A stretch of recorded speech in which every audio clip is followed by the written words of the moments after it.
Well, hello everyone, and welcome to the Digital Influence webinar series. We're continuing our focus on social sales funnels and looking at a traffic source tonight that's really exciting and popular. It's Facebook advertising. For those who don't know, I'm Dallas. I am the founder of Influential Digital. We're a web design and marketing agency, and I'm also the chief editor on Digital Influence. Digital Influence is a platform designed to bring you the latest in marketing training and make sure you're up to speed with what you need to know to market your business online.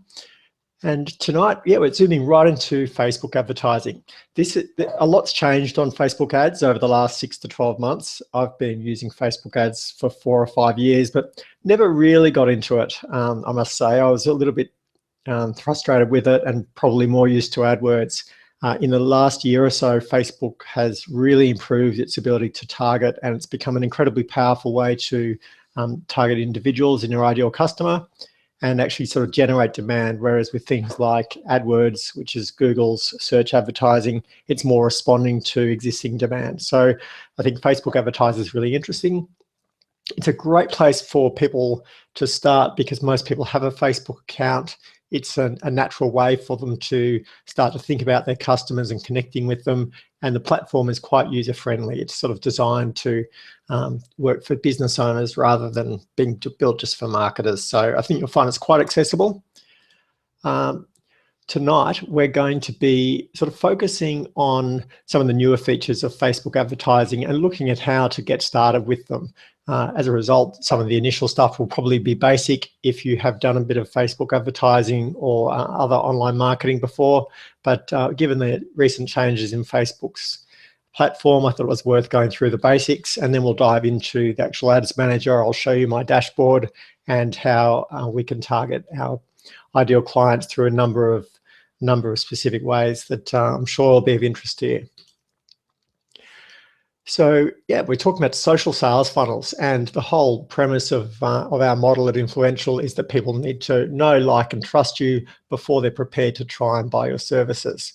Now, in this model, we've got a sales funnel, we've got some source of traffic where we're putting we're creating a platform that supports people's journey toward buying our full price product. And to do this, we need a source of traffic, and one great source is social media. Now, social media, as we discussed in last week's interview, you can get traffic from your own social media posts, which is called owned traffic. That's stuff that you've sort of generated yourself. You can get it from shares of your content or from your customers or sort of advocates' content online. So that's where someone else posts something about you, but it gets shared, sort of nothing to do with you, and that generates traffic. And thirdly, you can pay for traffic. And what we're focusing on tonight is paid traffic, and specifically Facebook traffic. As you can see above, there are other options for social traffic. This is just a handful. I'll cover some of the others very briefly later on in the webinar, but we're focusing on Facebook. Look, it's by far the biggest social platform. Most of you use it.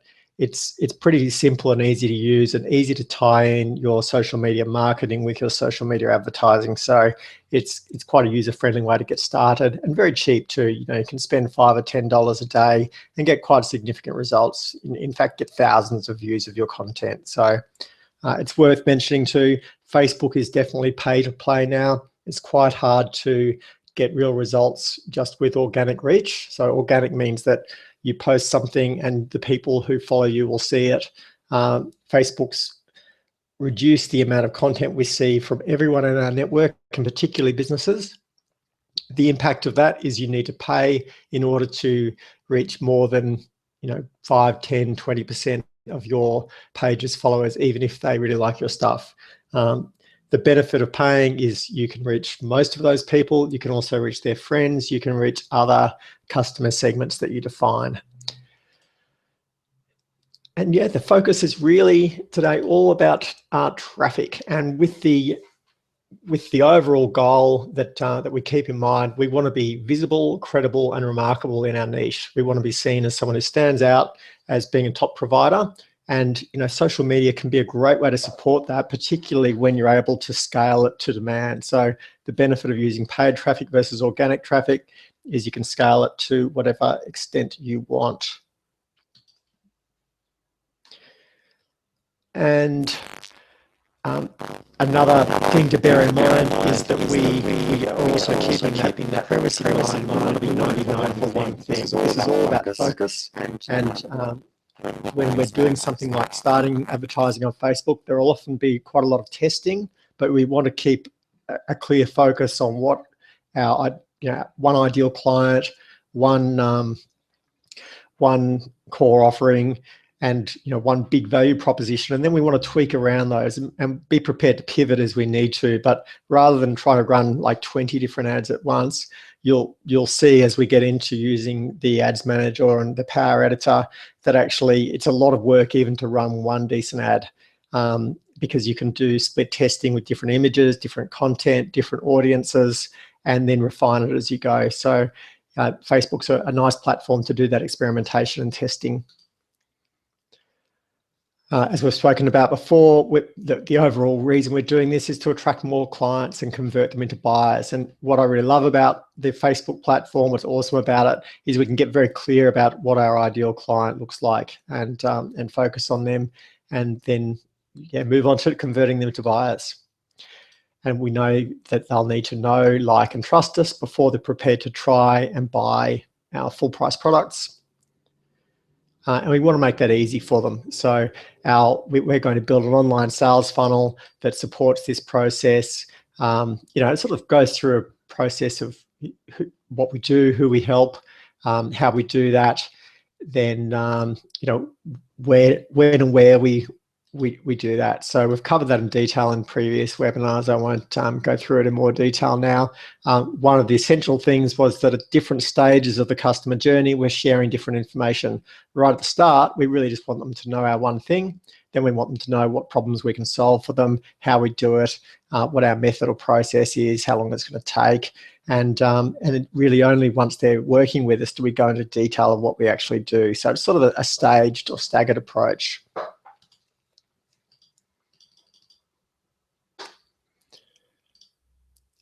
Now, as we know, the online environment's changed enormously, and sorry, I just short-circuited that. People are increasingly using their mobile phones and tablets. It's not all about desktops and laptops anymore, and they're using heaps of different media types. And some of those we can interrupt and get into the conversation more easily than others. And what we're going to focus on today, obviously, is Facebook. But this can be a model for your broader approach to social media. It's a really nice, it's the archetypal platform in a way. If you get Facebook, then you'll probably be able to apply what you learn to the other platforms, even though they do vary quite a lot. And in doing this, we need to remember that we're relying on having the right software behind us to sort of string all this together. So we are going to be driving traffic into our website and our online ecosystem from Facebook ads, but then almost immediately we want to be actually collecting their contact details. So while I strongly advocate using your own website as the core of what you're doing rather than a third-party site like Leadpages or a Facebook site or something, in practice, as well as your website, you need one of these CRM tools, or it might be called an autoresponder or mail management software or email marketing software.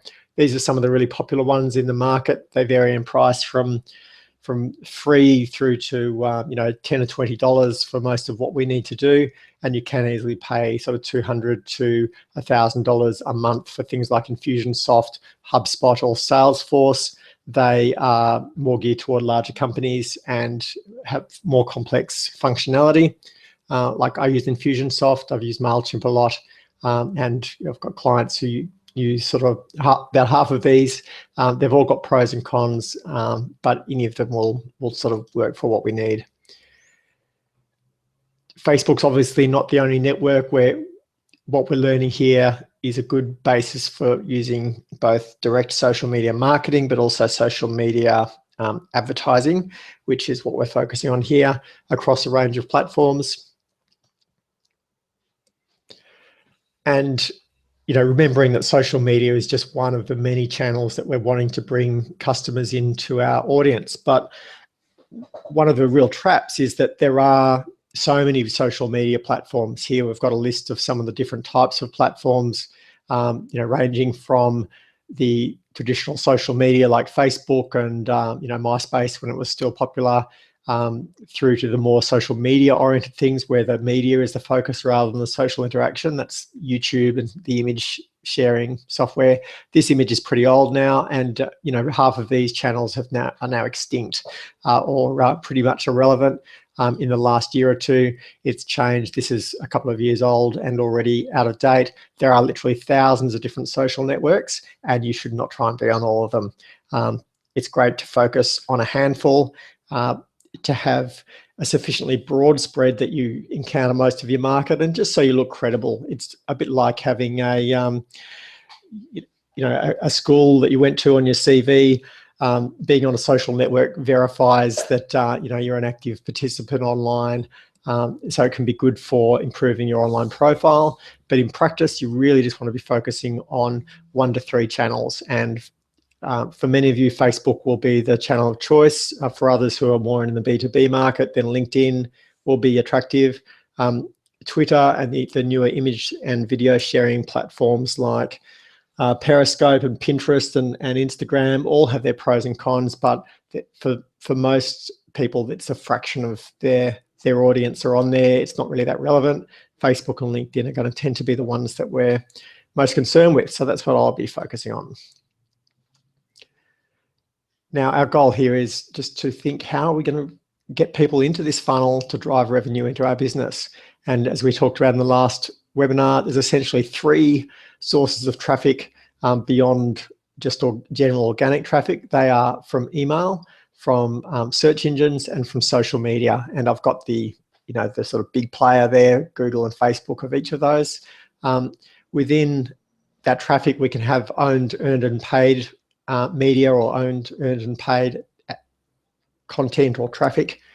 And obviously there'll also be links from elsewhere on the web, and that's sort of part of your broader SEO approach. Now, the great thing about paid traffic is that you can get it on demand and it will scale very readily, whereas something like SEO traffic or building your own email list, you're sort of stuck with what you've got.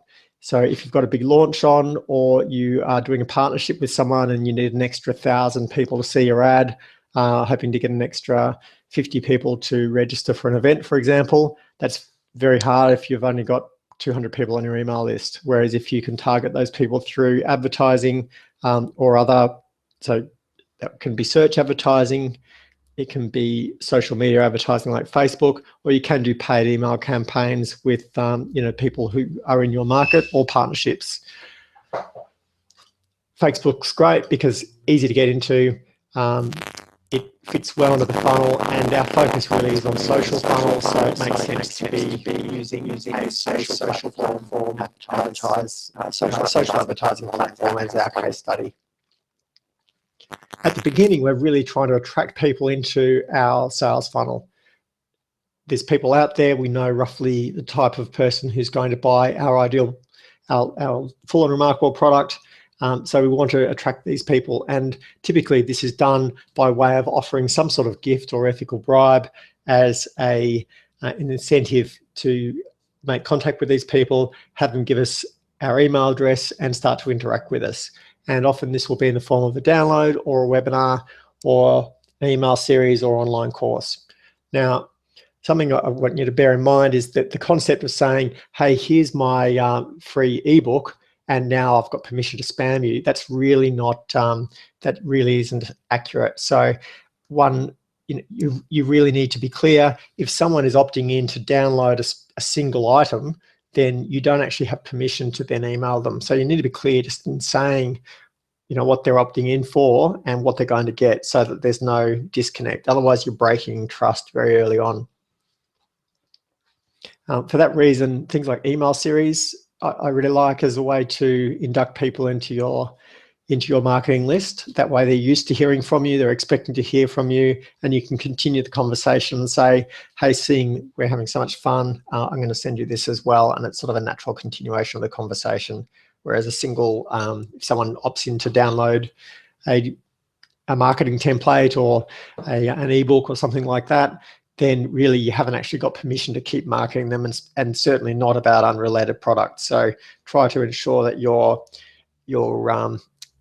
offer is aligned with what you're going to actually be sending them in the mail. So we're really looking here at using Facebook ads as a traffic source. And one of the things about Facebook is we can target a specific person, but also we can target their contacts and people like them. And there's lots of things we can do with that. It can be just to promote your business. It can be to promote a book. You can use it for lead generation, this little symbol. Perhaps you've got an online, you've got a product that you want to sell online and you're promoting a single product or an e-commerce store, or maybe you want to drive leads to into your physical premises or your business. So Facebook advertising will work for all of those things. And there's different tactics and different things that Facebook actually offers within the advertising process to let you more efficiently target different goals. There are a number of new features in Facebook's ad platform that have come in really in the last couple of weeks to couple of years, which are really exciting.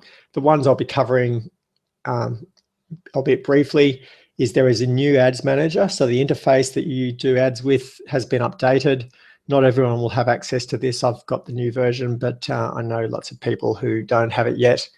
We've also got the Power Editor, which is essentially an ads interface that's more advanced and well worth using as you sort of start to get more advanced with your management. There's certain things you can only do in the Power Editor, but in the new non-Power Editor, in the new Ads Manager, you can now do a lot of the things you had to do in the Power Editor before. So it sounds scary. I know the first time I heard about the Power Editor, I thought it sounded a bit scary, but it's actually pretty straightforward. And the instructions sound complex, but it's pretty fun to use.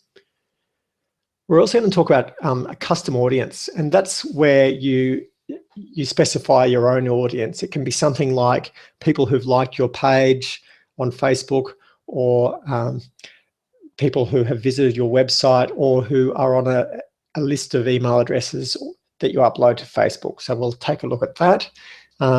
That's the foundation for what's called a lookalike audience. And a lookalike audience is a group of people that Facebook has matched by looking at their behavior online and their interests to your custom audience, so an audience that you've given them.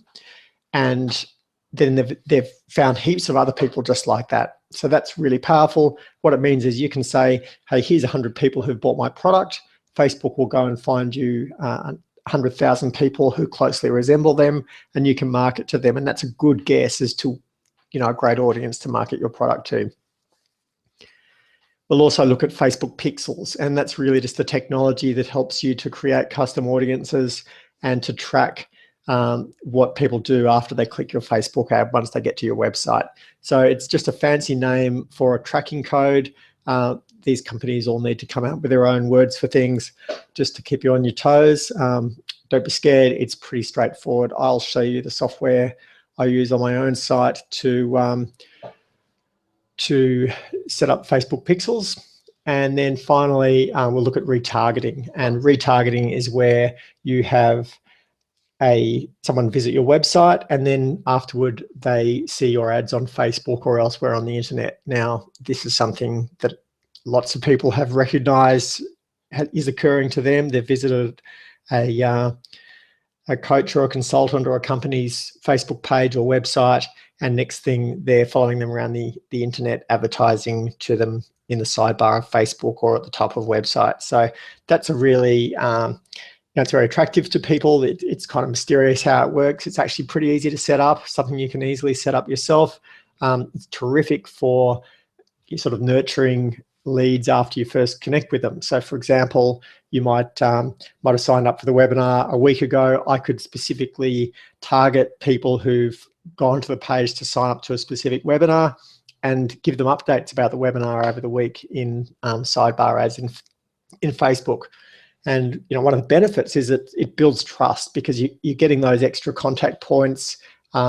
It adds a celebrity-like aspect in that you're kind of everywhere. You're seeing your face around, so that when people do see you, if you use your face in the image or your logo or whatever it is, when people see you again, it's after a while you become more and more familiar and attractive and trustworthy to them. So that's something I know a lot of people will be interested in and people have been asking about. So look, we're getting pretty close to the end of the slides here, and I'll be diving into the Power Editor and the Facebook Ads Manager. I'll just get a couple of things ready on my screen sharing, and then we can take a look at the Facebook Ads Manager. Now, wanting to make sure everyone is finding their way around on the web page okay. If you scroll down a bit below the video, you should see a little chat box. You can type in your comments or questions there. I'd love to answer any questions you've got, or just have you say hi. So feel free to add something. If people do add new comments, it won't automatically update. A little blue bar will appear to say, hey, there's a new comment. Just click this to refresh. So if you see that blue bar below, you can just click it to see what someone else has said. All the comments are public, so keep it clean. And I'll just grab this webinar screen. I've got a pretty big screen here, so I just need to make sure I've got the screen visible to you guys, so everything's not microscopic. The PowerPoint presentation works pretty well on its own, but one thing I'll also go into, this is just a screenshot I took earlier, is there's a common problem when you try to advertise on Facebook. This is something you'll almost certainly run into as a new advertiser, is that you can't have much text on a Facebook page, and I'll go into this in more detail, but below the video, if you scroll down about half a page or so, I've got a few resources, and one of them is a Photoshop template that lets you plan your images so that only you can get around this too much text rule. So I'll go into detail on that. This is the too much text slide. So Facebook only lets you have 20% text. Now, this bit is way too much here, but these parts here, that's basically, and in fact, if we go to the next slide,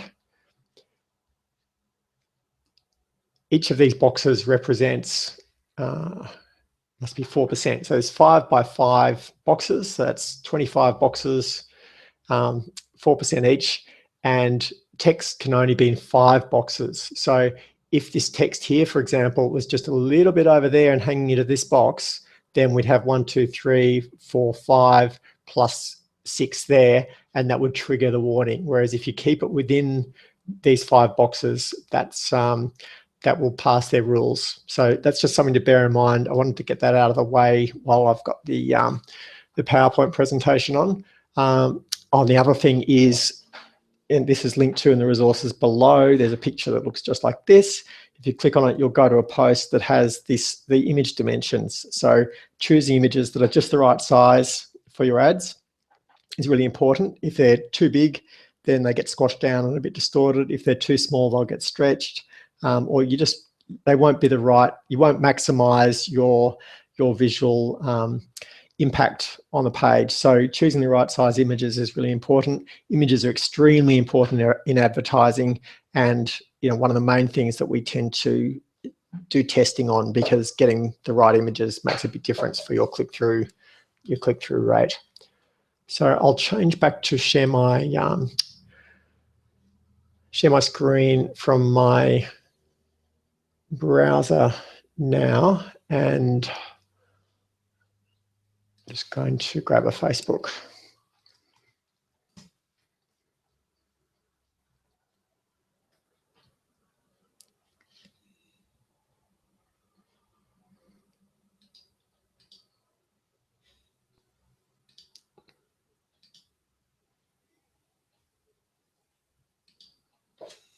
Okay, so I'm going to share this Facebook image now, and I'll just readjust my screen size here so it's a bit more sensibly shaped. So that should be about right. Sorry, I got a few chat boxes up there. Okay, so to access ads, we go to our ads manager, and this is the general ads, Facebook ads manager. This is what's called the new ads manager. It's only just come out in the last couple of months, and the interface is more like what's called the Power Editor, and it enables some advanced functionality that previously wasn't accessible, and you had to use this thing called the Power Editor to access a lot of the functions that we'll be talking about today. Now a lot of these are accessible from the general ads manager. It's still quite nice to use the Power Editor. Sounds scary. It is really just an extra interface that will only run on a Chrome browser. So it lets you do things live on your browser rather than in the cloud in Facebook, and then you sort of update your ads in Facebook. And so it's faster, more responsive, and you've got more options. It's particularly valuable if you want to watch, if you want to run a lot of different ads. And hey, I hope Jeff Ruffino is on the call. He says he was going to watch tonight. Jeffrey Ruffino is a good mate of mine who is a Facebook ads specialist. I remember the first time he told me about the Power Editor, and I thought, I hope I never have to use this. But yeah, it's much more comfortable now and quite an important tool, though kind of less essential than it used to be. So this is my ads account. I'm only really running a few light campaigns and some webinar promotion campaigns here. I won't really be going into our campaigns so much as the actual functionality and interface, because I want this to be something you can apply directly. So I'm going to click on the Power Editor, and we'll just take a look through there at some of the functions, and I'll make sure we sort of tick the boxes we need to get to. So when we first click on the Power Editor, it says, do you want to download your campaigns? And that basically means it'll get the information from Facebook, put it into the Power Editor, and then we can modify it and then send it back to Facebook. I'm just going to go back to my PowerPoint. We look briefly at the new Ads Manager. Now we're in the Power Editor. Firstly, I want to talk about custom audiences. And really, this is where most of the magic in Facebook ads is. Facebook knows more about you than your mother does, more about you than your government does, more about you than any organization on earth, potentially. So when you advertise with them, you can leverage that information to target people who are a good match for your products or services. And that can be through things such as demographic features, so how old people are, where they live, their workplace, those sort of more objective measures. It can also be things about their interest or behavior. So people who've said that they like a particular type of music, or a business coach or a company, they're all things that you can target through Facebook advertising. And that becomes particularly valuable if you've got a competitor and you know that their customers are going to be a really good match for your new product. Then you can go and target people who are already following and like companies like yours or like your new product. There's a number of ways to add these audiences. To create a new audience, we just go up to this green button in the Power Editor, and there is a way to do this in the normal, in the new dashboard as well. So custom audience is the most common starting point for creating an audience. And there's several ways we can put these in.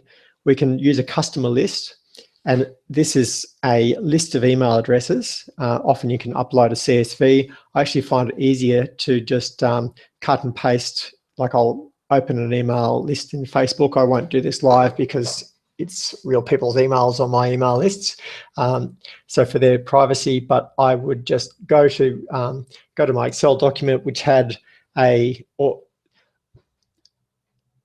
or else export, often this will be exported from somewhere like my CRM or from my email database. And I'll get a list of emails. I'll just copy the list of emails. You can't have anything in there that's not an email. So you can't have a heading saying email, for example, but you just want email and new line or comma, email, new line and comma. So you can separate by rows or commas. That's called a CSV file, which is a comma separated value file. So you can upload a CSV file, or you can just paste in emails such as, you at email.com, me at email.com, or it can be a new line, us at email.com, etc. So we would paste in our emails, and in order to use a custom audience, you seem to need about 100 people. You might be able to get by with 50 or so, but particularly when it comes to creating a lookalike audience, and then you need a fairly large number of people. If it's any less than 100, it fails. If you just want to target these people, you don't need that number. You can have any number. It can be 5 or 500 or 5,000. Now, when would you want to do this? This is a great way to use customer, buyer, or industry email lists. So let's say you've got a list of people who you can send email or lumpy mail, physical mail, or phone them, but you actually don't have permission to email them. So it's a list you've got from an industry source, for example, a list of all the accountants in town, or a list of people who signed up at an event, but you've got permission to access that, but they haven't given you permission to add them to an email list. So you could email them individually, but what can be even more valuable is to first target them on Facebook ads so that they see your ad, and if they're interested, they're going to notice it. And then if they get an email from you a few days later, they're going to remember your business, and you'll seem familiar. You'll seem like someone who's successful in advertising in their space. So this is a great way to preempt a contact that might otherwise be pretty cold, and to make it a warmer contact, and to make it more worthwhile to follow up with a one-on-one communication. Whereas otherwise, that's manually emailing 100 people who've never heard of you before might give you a very poor return.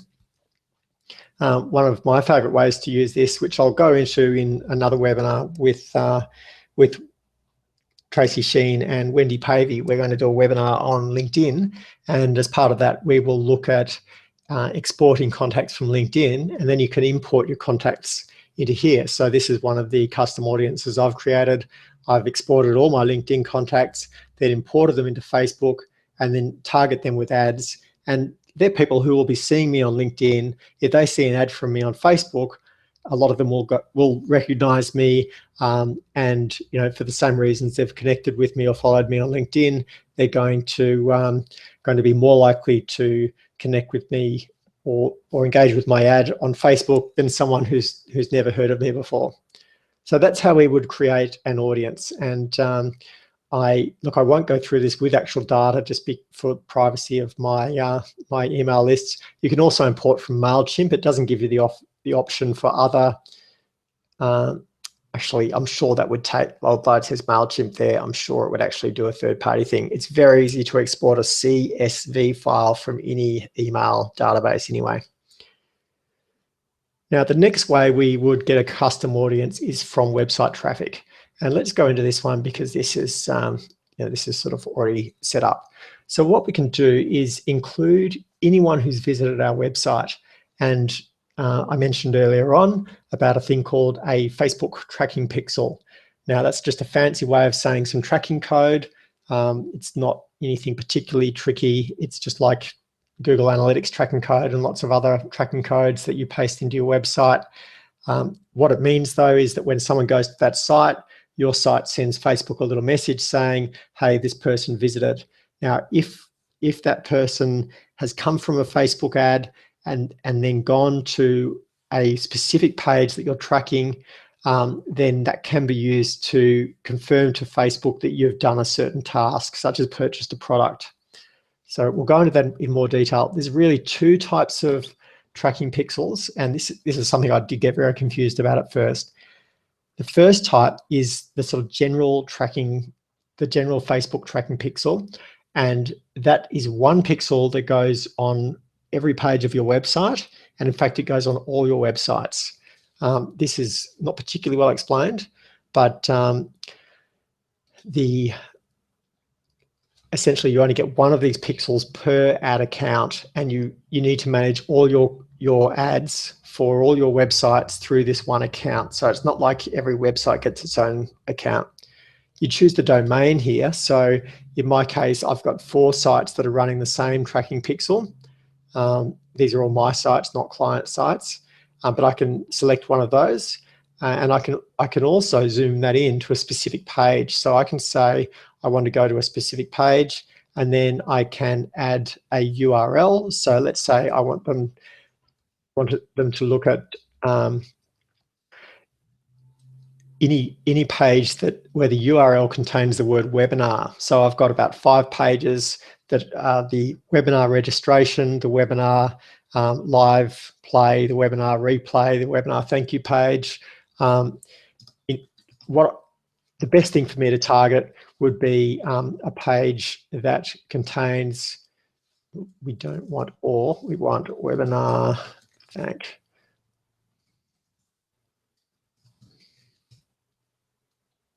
That's not going to work. I haven't actually used these yet. So what we would want to do is just paste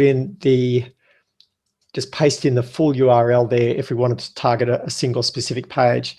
And the page that we're most often going to target in the example I gave earlier is the thank you page, or the receipt page for signing up for something. So let's say that you opted in for this webinar a week ago. I can find the thank you page that you went to. I can paste the URL for that into this. Anyone who visited that thank you page when they signed up would then get would then be exposed to the ads of this audience. So that's great. I'm sure you've seen this to some degree. I've often seen people do this for webinars, particularly or launches, where I've signed up and then the next day it's like, hey, it's only a couple of days away. And it adds to that sense of excitement. It makes it more social. It reminds you to go rather than forgetting all about it. You might even think to share it with your friends or mention it to someone else. So that's one option, is to target specific web pages. And you can also do it to target people who have visited your site but haven't visited recently. So if you've got people who are kind of getting a bit cold, maybe they seem keen a month or 2 ago, but then they've kind of gone off it, showing them an ad might get them to go back and revisit a sales page or an opt-in page or something like that. You can also specify the period over which they've visited. So it might be, I only want people who visited my website in the last day to see a specific ad, and this can go up to 90 days, I believe. So that is how we would create a custom audience. And I'll show you also now how to add the Facebook tracking pixel to your website. Now, Facebook's instructions on this are quite confusing, and we'll actually go through these steps. So let's create a custom audience and going to, it's actually when we're creating a new ad that lets us create the tracking code. So just pop over to my website. So this is the back end of my website, looking at the page that you're currently watching. So I won't do anything too radical with it in case we break something, but you can see the webinar here. It's streaming live. It's quite cool. It's visible in the back end, and you can see these resources below it. Now in the sidebar here, I've got this code here that is actually inaccurate. So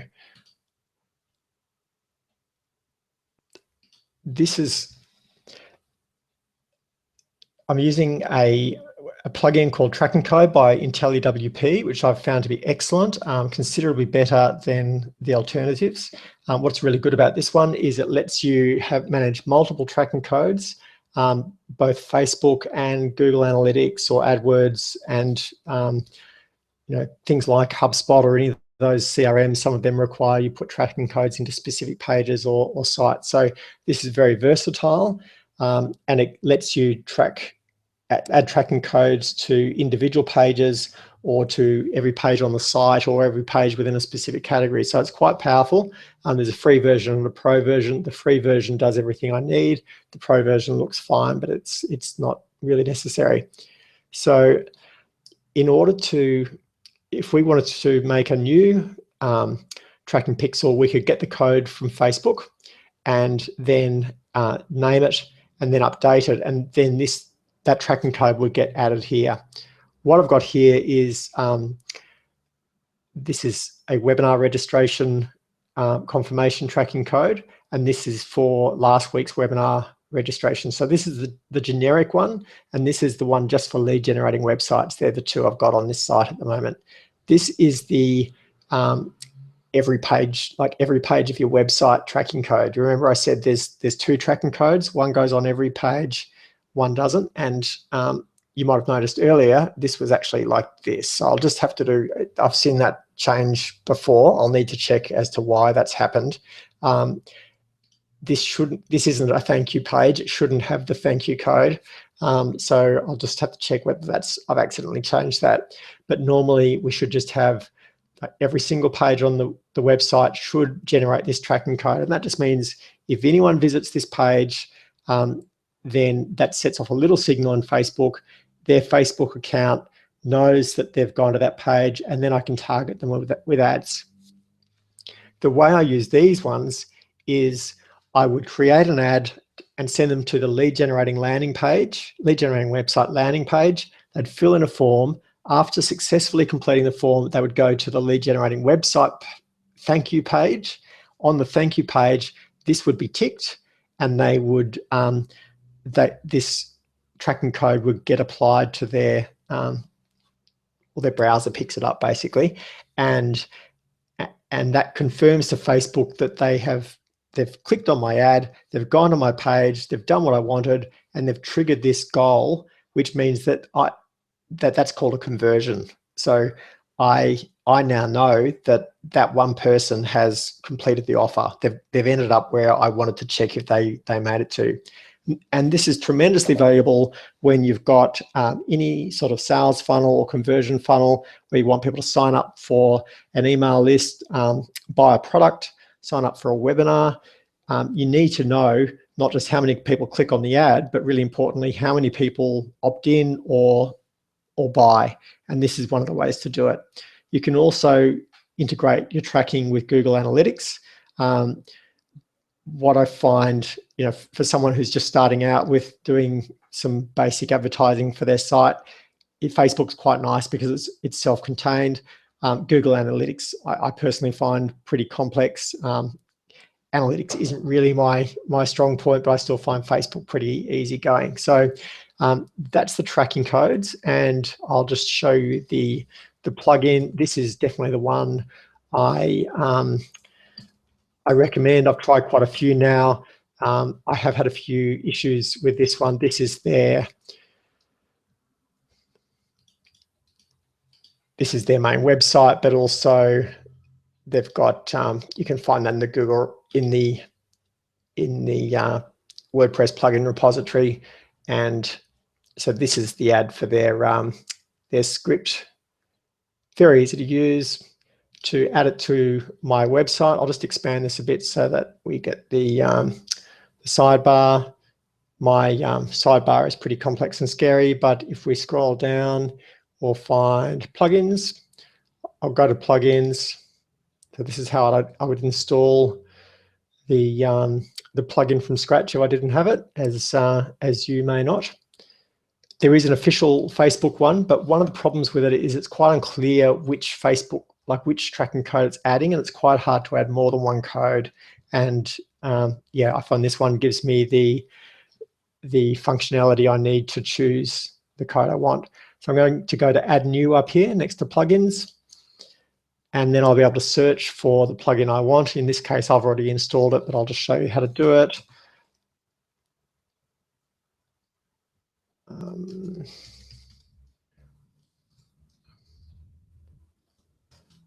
So they're called tracking pixels or Facebook pixels. If you just search for Facebook pixel, you should find it. We're after the one by IntelliWP. It wasn't the first one. There it is, Tracking Code Manager. It's already installed. You just click on it there. And then once we've got it installed, then I can go to settings to edit the details, and that's it there. Oops. So we'll go and check out the back end of the Tracking Code Manager. Very straightforward. You can add new tracking codes here. As you can see, I've just got the 3, and it's really nice in that it's reflected on each page. So this is our issue. So this thank you pixel is appearing on every page. It should not be. Don't know how that happened. So I'm going to just edit that one. And which kind of gives you an idea of how to use it. So we can say, I want this in specific pages or posts. I want it on the lead generating website thank you page. And then I'll save it. And I'll show you where we get that code from Facebook. So this is the tracking code. And it's just code. You don't need to know what it is other than know that you need it on every page. Whenever you're installing tracking code, they'll say where to put it, and generally it will be before/head. That's the location, which is basically near the top of the web document. You can manually insert this into your theme is the other way that you could do this, but for most themes, they're going to update occasionally or regularly, and then your tracking codes get deleted, and you'll be spending money on ads and wondering why no one's signing up or why you can't track them. So much better to use this third-party software that puts it into the right place and gives you very granular control on which pages have the tracking code. So let's get back into our Power Editor and let's create an ad. So I'm just going to do this very quickly. We are running relatively short on time, and I will be doing future webinars focusing in more detail on retargeting and things like looking at your LinkedIn profile and importing contacts from there. So we'll have more time on this, but I want to give you a bit of practical stuff. So let's get a bit more hands-on. The one thing I wanted to mention is with our ads, there's sort of 2 pretty straightforward ways that we can advertise. I'm just going to pull up another window here.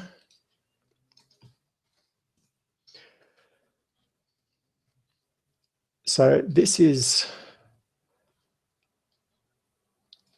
my digital influence page. So it's pretty new, only a few weeks old. I've been driving quite a lot of ads to this traffic. So we're at 242 likes, and we've had about 17 new likes in the last day or 2. This seems like the week's just ticked over. I was getting about 80 a week, and I was paying for those ads, and they were costing me sort of 50 to 80 cents each. So somewhat expensive, but just to get that the initial credibility up, it's worth having a few ads. I also invited all my friends, and that got us sort of about 150 people or so without paying for them. So that was great. And then so there's 2 main ways that we'll advertise. This is just the end of, this is a boosted post here. This is the post for the webinar we're on now, and I should have turned this off earlier, but let's turn it off now. So I'm just going to edit that, and I'll pause that ad because we don't want anyone else signing up. We certainly don't want to pay for them.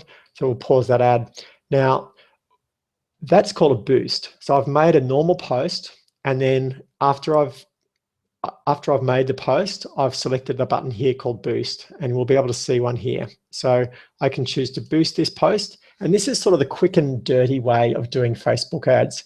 And if you talk to a Facebook ad specialist, they think this is almost a waste of time. But I find that actually this is gives you a really good return for your time and money. When you're using Facebook ads and getting more serious about it, you can do a lot more with the Power Editor and with the Ads Manager, but it takes quite a long time and you need to know what you're doing. What this is great for is just deciding, look, I want more people to see it. This post is only new. I don't think anyone's seen it yet. Let's just pop out here. So 8 people have seen this so far. 21 people saw this. 7 people saw this. These are all only a few days old. Now this one, I boosted, and this is actually linking through to a page on my site, and from there it promotes the Key Personal Influence event and has an affiliate code in there. So I boosted this for about $30, I think, over about a week, and you can see 17,000 people have seen it compared to, this is 7, it's a bit younger, but if we go back a little bit, so this one only reached 16 people. This is probably a more appealing, interesting ad. Didn't really get any engagement though. So yeah, heaps of people have seen that who otherwise wouldn't have, because it's been boosted. So for my money, you almost can't afford not to boost posts, given that it takes time and energy to create them. If you're going to spend 20 minutes or an hour or 2 hours, I often spend a few hours writing an article and creating some graphics for it, then spending $20 or $30 to make sure a couple of thousand people see it is a no-brainer. So I almost always boost posts, and the reason I haven't boosted these ones is they fail the 20% text rule. So whereas this one, I actually edited, like this is someone else's infographic. This is Key Personal Influence's infographic. When we go to this page, and we'll go and have a look now, then that's the feature image there. I actually cropped it a bit so that I had less text and it would pass the test. And then we've got the infographic. And then if people click on the call to action at the end, they go to the KPI site, who are currently promoting their accelerator event. And you can buy tickets there, and that would let KPI know that I've referred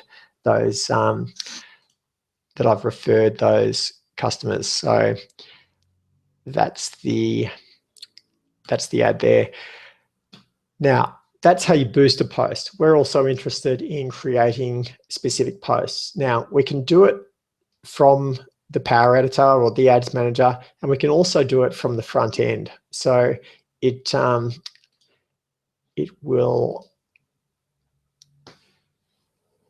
always telling us to create ads. In the sidebar, generally, you'll get little opportunities to create ads. What we want to do though is create an ad for a specific function. So when we go in to create a new ad, if we go to Manage Ads,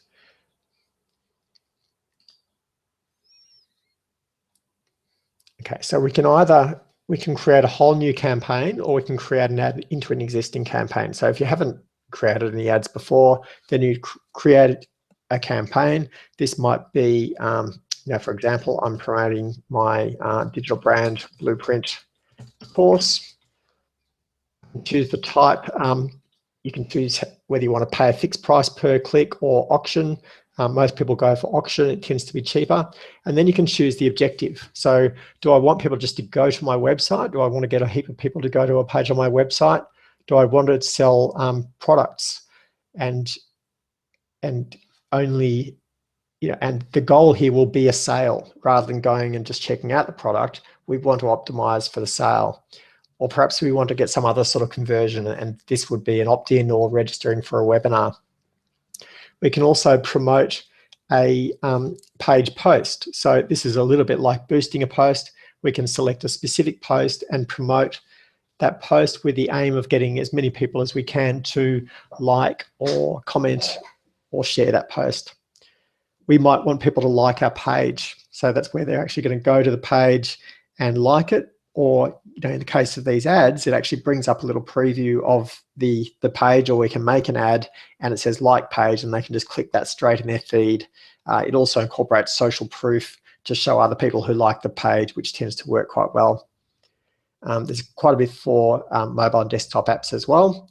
And we can, if you've seen the Facebook events, that's a, you can boost events on the event page, or you can advertise the event through here.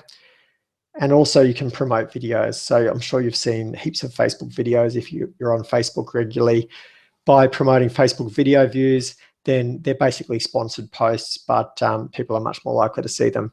Now, the really interesting thing here is you'd think that whether you choose clicks to websites or website conversions, it's going to work out much the same. But from, I've looked at people doing case studies, and I've tried it a lot myself.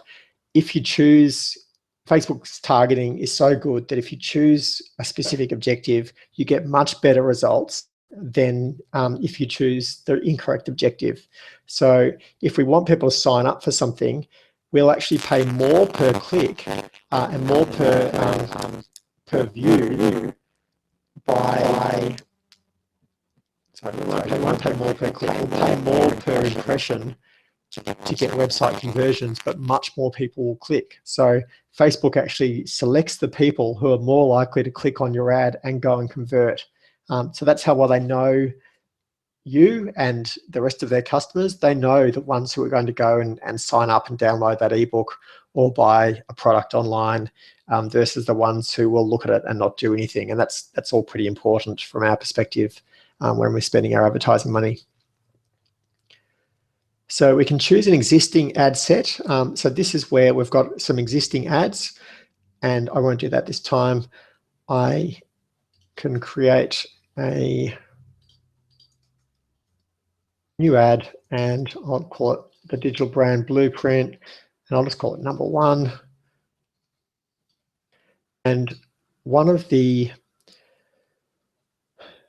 remember we were talking about the tracking pixels. So at this point, we can either use an existing pixel, and so these are the pixels that I have installed on my site, and some of these are still active, and others are I've inactivated because I've sort of finished with them. So, for example, if we were driving, if this was promoting our webinars, then I could select this one, and then people who click on this ad and then ultimately end up on the webinar registration thank you page, which is where this tracking pixel lives, they will count as a success, and that will be a conversion. And Facebook will add that information to its optimization data. But on this occasion, we're going to create a new pixel just so we can see how it works. So there's lots of different types of pixels and goals we can aim for, but generally I'm going to be looking for registration. So that's where someone signed up for something. You could also do it for checkouts, which is basically the same thing, but it's on a here's your receipt and product page rather than a registration, which is on here's a thank you page. So let's choose registrations, and this can be the Digital and Blueprint. Thanks. And we'll create the pixel.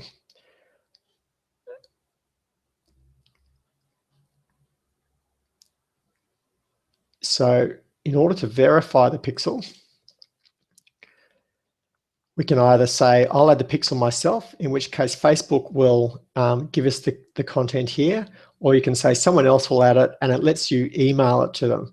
Now, one of the problems I've found with this is that it wouldn't copy and paste this code, even though that looks okay. Let's check it out here. Yeah, so this is, it goes to show these big companies can't get anything right. For some reason, this screen, you just can't copy the code. So I find I've always got to go to this one and say someone else will add it to my website instead. And it's just very slow to, I actually got to unclick this, I think. Okay, so someone else will do it, and then I click view code, and then if I select that, I can actually cut and paste it. For some reason, I was unable to get it from there. So then what I would do is come over to my tracking code manager, which is here. So I'm in the back end of my website on the tracking code manager now. I would add a new tracking code.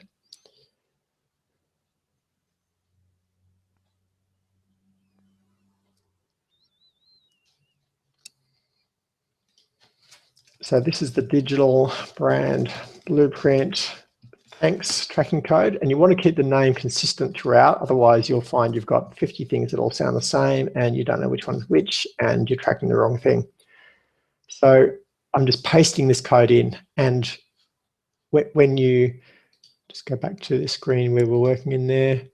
So when you click and highlight this, you can just Control C, but for some reason, only when you are in this to thing. I just don't know why this happens. It might be I'm on a Chrome browser on a Mac. Maybe it works on PCs, but never works for me. So we'll go back here. We'll paste in the code, and it's just some code that enables a bit of JavaScript that says go and send Facebook a message with some details about what page they've come to and which advertising account that's connected to.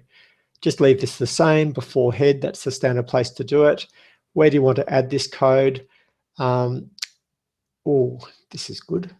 So with standard tracking code in WordPress, we can also attach it to a, I've got a plugin here called Easy Digital Downloads. That's what I'm using to manage my product sales.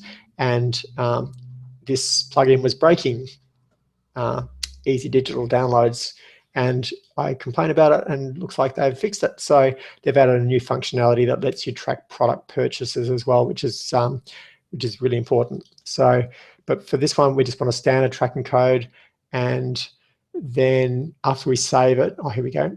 We just want this on specific posts and pages, include in a page. I don't want it on all pages, and I'll just put in brand blueprint, land basic, thanks. Look, I don't have the page with me. We're very short on time, so I just won't track it down. This is the free version sign up, so I'll just use that one for now. I can change it later. So I save that there, and now that tracking code's been added to the page. Now, if I go to my pages, and this sort of raises the question, well, how do you know it's added? How do you know it's working? We'll just find that thanks page. So there's the brand basics thanks page. If I'm going to edit that page, open in a new tab, and I'll also view the page on the front end. So when we go to the edit page, then we should see that this now has the tracking code. So we've got the standard audience pixel, which is the one that every page on the site has that says someone's visited my site. And this is the special new tracking pixel that we've got. If we now go back to Facebook, then do you remember before it said it was not verified? Now it should be just about ready to verify. So I click verify here. Hopefully it can take a while to do. Generally it will pick it up. But if it isn't, and I find you generally do need to do this, we can look at the front end. So this is the front end of the thanks page, and invisibly in the code on the back end, there is a tracking pixel. Now, the way to define that is with another, with a Chrome extension. So as I said, the Power Editor, you need to be using the Chrome browser. The same for this tracking code, you need to be using the Chrome browser. If you just Google Chrome tracking pixel Facebook, and there is a link to this within the Facebook Ads Manager as well, then it's called the Facebook Pixel Helper. And I've already got this. I think I've got it disabled at the moment. So add this in.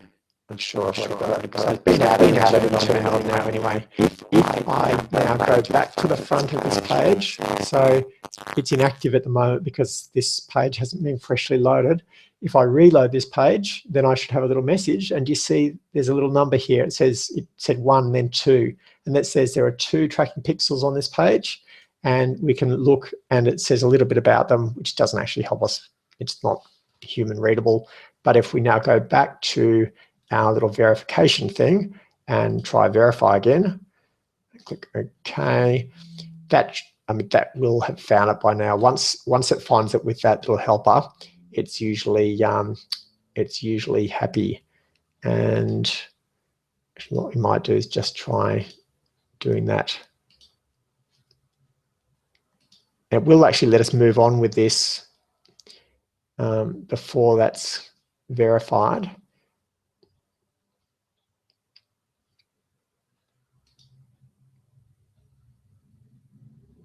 Choose an ad set. I'm not sure why it's not, like generally it will have picked it up by now. I usually create the pixel in advance as well, just to avoid this issue. But let's just go in here again. Still thinking about it, but that gives you the steps to doing it. Yeah, I find as soon as it sees the page with this little pixel tracker, then it becomes verified. So this should be the right page. Not sure why it hasn't picked it up yet.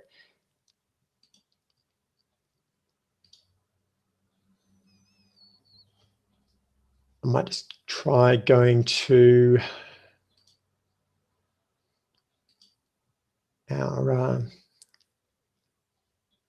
tracking codes and see whether the other screen, yeah, so in this screen, it has picked that code up. Now it's active. This page might just need reloading. So I'll just reload the page, and I'll need to start that, that little add dialog box again. But we can create our example campaign and choose an ad set and just find that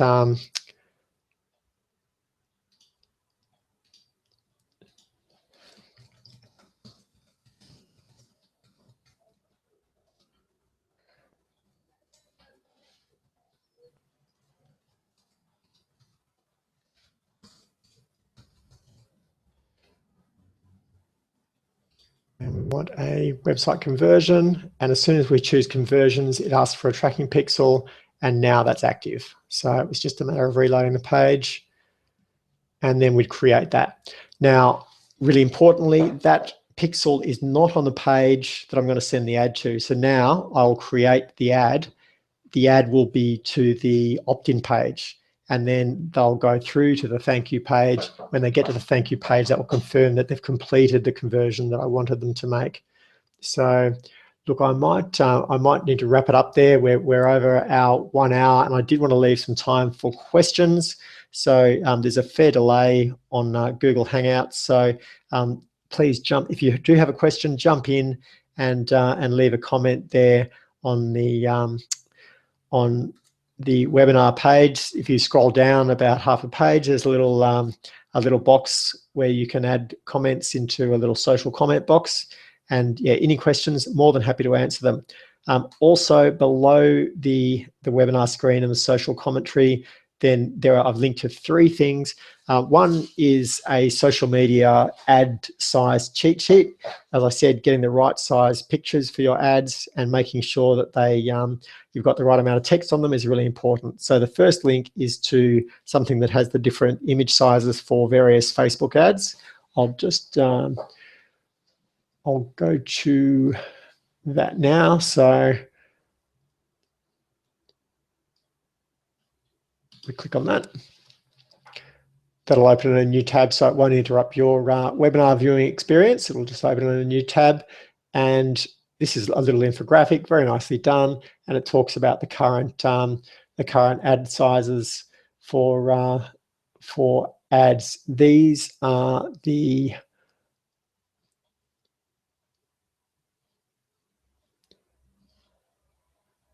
tell you what, this doesn't have the most common size, so I might email that out. Currently, it's 1200 by 687. So there are different sizes for if you're doing a promoted post rather than a full page ad, but the size we're generally going to use is 1200 by 687. Now, the next thing I've linked to is it's an infographic from Facebook, very nicely done, love their style. Basically talking about the 3 stages of using Facebook ads. So first of all, identify and target your audience and connect with them, and how to use your targeting through demographic, personal, and social activity. and basically they're talking about why they're so much better at it than other people. Facebook just has incredible demographic and behavior data on us now. Every time you download an app or like a page or don't interact with something, or someone sends you a message, that's accruing this vast massive data that Facebook is building on you, that then it can kind of sell to advertisers in an anonymous way. So that's a nice little infographic worth a look. And then finally, I've got a link to this is a Photoshop download. If you don't have Photoshop, this won't be any use to you.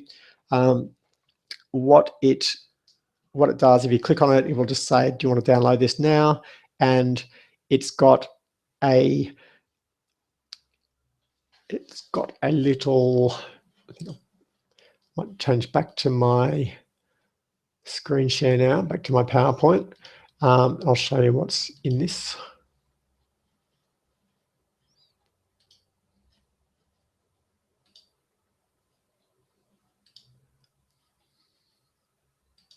Okay, so back to PowerPoint. And yeah, as I mentioned earlier, if you try to upload an ad, for example, this one was an ad I tried to run, and there's just too much text there. Facebook doesn't want people getting flashed pictures, like slabs of text.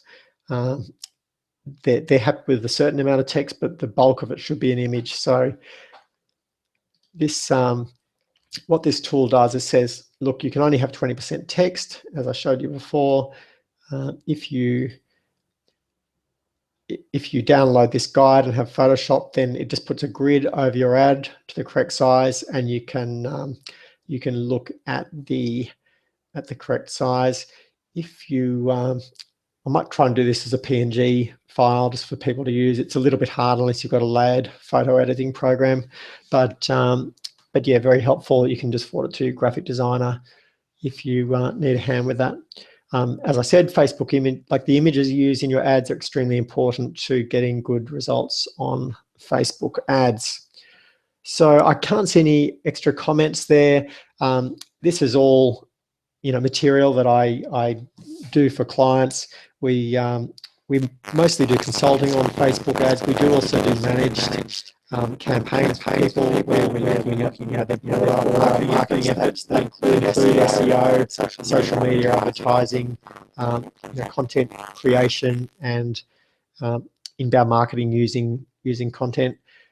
That's part of a broader course, because people tend to think, oh, look, I just want someone to run my Facebook ads, but unless they actually have a plan for who they're going to target, what they're going to sell them, what they're going to offer them after they opt in, you need all these things in line in order to get a good conversion, because otherwise you can spend an awful lot of money without getting many results once you start paying for ads. So I don't do Facebook ads on its own. If anyone does just want Facebook ads, I can point them to a few very experienced people who specialize in that. I mentioned my friend Jeff, who works for a local Cairns company up here, who's excellent with ads and taught me a lot, and some other local providers and people within key personal influence as well. So yeah, if you need a specific hand with Facebook ads, then I can point you in the right direction. But do tune in next week. We'll go into more detail and look at getting audience lists from our own contact lists and actually implement that. Specifically, this nice strategy of identifying your network on LinkedIn or from your email list and uploading those, and then what you can do with them afterward. Also, a big shout out to Michelle from Melbourne Group 7, who Michelle Monk is an animal physio. She's a canine physiotherapist. She's one of my clients. Obviously, we've got a great connection because she is a dog physio and I'm a veterinarian by background. So I've been helping her with her marketing and website, and also sort of coaching her on her pitch and value proposition. And she's just won the Key Person of Influence Melbourne Pitch Fest. So huge congratulations. She's got a great business and great credibility. She's basically Australia's first real dog physio and has built an amazing practice and has awesome plans for changing that industry and getting it up to speed with the human industry. So huge win there for Michelle. I just wanted to say congratulations, and yeah, look forward to seeing you all next week. If you are interested in working with Influential, then we do sort of full managed marketing campaigns and web design, obviously. Very soon I'll be opening my digital brand blueprint course. At the moment we're just about to start taking our early bird specials, so I will send out an email. You will be able to click on this ad and there will be a code for early bird specials. That course is $2,000 and I'm offering a discount for early birds. So I will send out an email this week for those who want to sign up, and also for those who are interested in joining my promotional team. So we're going to do some affiliate promotions. If you're interested, if you've got friends who should be building their online profile or need to get a website, need to be marketing themselves or their business, then they can definitely learn a lot in the course, and you can help make some income for yourself by promoting it. So I'll send out an update on that for those who'd like to be promotional partners as well. Thanks again for tuning in, and I look forward to talking to you next week. Have a great night. Bye-bye.